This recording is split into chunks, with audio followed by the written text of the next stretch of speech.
ایک اور بات یہاں پتہ چلی کہ یہ بھی تھوڑا حیا کے خلاف مسئلہ ہے، لیکن آج کی نئی نوجوان نسل جو ہے اس میں بہت زیادہ مبتلا ہو رہی ہے، جس کو اورل سیکس کہا جاتا ہے. اور میں نے جیسے عرض کیا کہ شرعی مسائل میں چاہیے اور اس کو بیان کرنا یہ ہماری ذمہ داری ہے. تو یہ چیز بھی انگریزی فلموں سے اور فحش فلموں سے ہماری نئی نسل میں بہت تیزی سے سرایت کر رہی ہے، اور لوگ اس بارے میں علماء سے بہت زیادہ مسائل پوچھتے ہیں، خواتین بھی پوچھتی ہیں جو اس میں مبتلا ہیں. تو اس کا بھی مسئلہ یاد رکھیں کہ اللہ تعالیٰ نے حالت حیض میں زوجہ سے ہم بستری کو حرام قرار دیا کیونکہ اس میں گندگی ہے. آپ دیکھیں کہ وہ گندگی اس درجے کی نہیں ہے جتنی اورل سیکس میں گندگی ہوتی ہے. اگر اس میں ڈسچارج ہو جائے بندہ، انسان جو ہم بستری کرنے والا ہے زوجہ سے، وہ منہ میں ڈسچارج ہو جائے تو آپ سوچیں کہ اللہ تعالیٰ شرمگاہ کو گندگی سے بچا رہے ہیں، جس کی وجہ سے حیض کی حالت میں ہم بستری کو حرام قرار دیا. تو منہ جس سے انسان کھانا کھاتا ہے، جس سے کلمہ پڑتا ہے، اور جو انسان کے جسم میں سب سے اشرف عضو ہے، سب سے زیادہ معزز اور مکرم عضو ہے، اس میں ایسی گندگی کو ڈالنا کہاں سے جائز ہو سکتا ہے، کہاں سے حلال ہو سکتا ہے؟ تو آج بعض متجدد قسم کے لوگ جو ہے نا اس کو حلال قرار دے رہے ہیں، تو یہ بالکل غلط ہے. تو یہ بات خوب ذہن میں رکھیں کہ اورل سیکس کے ذریعے اپنی خواہش کو پورا کرنا اس طور پر کہ ڈسچارج ہو جائے انسان عورت کے منہ میں، بیوی کے منہ میں، یہ بالکل حرام ہے، بالکل ناجائز ہے. کیونکہ منی ایک غلیظ اور ناپاک اور گندگی ہے اور ناپاک اور نجس چیز ہے. بعض حضرات یہ کہتے ہیں کہ منی پاک ہے، مگر یاد رکھیں منی کے پاک ہونے کے دلائل مضبوط نہیں ہیں، منی کے ناپاک ہونے کے دلائل بہت مضبوط ہیں.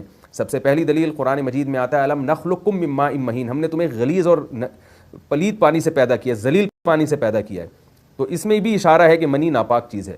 دوسری بات یہ کہ حدیث میں آتا ہے کہ کنت افرق المنی من ثوب رسول اللہ صلی اللہ علیہ وسلم ثم یصلی فیہ. حضرت عائشہ رضی اللہ تعالیٰ عنہ فرماتی ہیں کہ رسول اللہ صلی اللہ علیہ وسلم کے کپڑوں پر اگر منی لگی ہوتی تھی، صحیح بخاری کی حدیث ہے، میں اس کو کھرچ کے صاف کرتی تھی، پھر آپ صلی اللہ علیہ وسلم اس میں نماز پڑھا کرتے تھے. اب بعض حضرات نے یہاں سے استدلال کیا ہے کہ منی اگر ناپاک ہوتی تو حضرت عائشہ اس کو دھوتی، کھرچ کے صاف کرنا اس کی علامت ہے کہ منی پاک ہے. لیکن یہ بات غلط ہے. اگر منی پاک ہوتی تو حضرت عائشہ کو کھرچنے کی ضرورت نہیں تھی. بات یہ ہے کہ وہ نجاست جس کا ایک باقاعدی جسم ہوتا ہے اور وہ کھرچ کے جسم سے یا کپڑوں سے الگ ہو سکتی ہے، تو اس نجاست کو پاک کرنے کا طریقہ یہ ہے کہ اس کو کھرچ دیا جائے. ناپاک تھی تبھی تو حضرت عائشہ رضی اللہ تعالیٰ عنہ اس کو باقاعدہ کھرچ رہی ہیں اور دور کر رہی ہیں. اور گیلی منی کو یہ ثابت ہے کہ حضرت عائشہ رضی اللہ تعالیٰ عنہ آپ صلی اللہ علیہ وسلم کے کپڑوں سے دھویا کرتی تھیں اور آپ صلی اللہ علیہ وسلم اس میں نماز پڑھا کرتے تھے. حضرت عمر رضی اللہ تعالیٰ عنہ کے دور میں کسی شخص کو احتلام ہوا تو اس نے اپنے پورے جو ہے نا وہ کپڑے دھوئے، تو حضرت عمر نے اس کو منع کیا، فرمایا کہ اتنا کافی تھا کہ اس جگہ کو تم دھو لیتے. تو اس میں بھی حضرت عمر اس کو باقاعدہ دھونے کا حکم دے رہے ہیں. کسی بھی صحابی نے اعتراض نہیں کیا کہ یا امیر المومنین آپ ان کو دھونے کا حکم کیوں دے رہے ہیں، منی تو پاک ہے. تو منی کے جو ناپاک ہونے کے دلائل ہیں وہ بہت مضبوط ہیں. باقی اس کو جو کھرچنے کا حکم ہے وہ اس لیے کہ منی کے پاک جو اگر خشک ہو جائے تو وہ کھرچ کے بھی پاک ہو جاتی ہے، اس کو پھر دھونا ضروری نہیں ہوتا. اس کی مثال ایسے جیسے حدیث میں آتا ہے، صحابہ کرام فرماتے ہیں کہ ہمارے تلواروں میں دشمن کا خون لگا ہوتا تھا تو ہم اس کو زمین پہ اچھی طرح رگڑ کے اسی کو لٹکا کے نماز پڑھتے تھے. تو دیکھیں خون بھی ایسی چیز ہے کہ جو سوکھنے کے بعد اس کی ایک پاپڑی سی جم جاتی ہے. تو حالانکہ خون کو بھی ناپاک مانا جاتا ہے، جمہور علماء کے ہاں خون ناپاک چیز ہے، لیکن صحابی کیا کر رہے ہیں، اس کو رگڑ کے زمین پہ اور جو اس کو اچھی طرح رگڑ کے جب اس کا اثر زائل ہو گیا تو اسی کو لٹکا کے نماز پڑھ رہے ہیں.